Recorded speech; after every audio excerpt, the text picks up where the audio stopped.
and Interstate 8 between Casa Grande and Gila Bend may be the most susceptible areas to dense blowing dust. Visibilities below 1 mile for many locations. The potential for visibility below 1/4 mile may also happen. Winds. Outflow winds from thunderstorms may reach 35 miles per hour and locally 55 miles per hour closer to thunderstorms.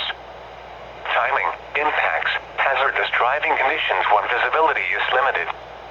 Outdoor activity should also be limited. Be ready for a sudden drop in visibility.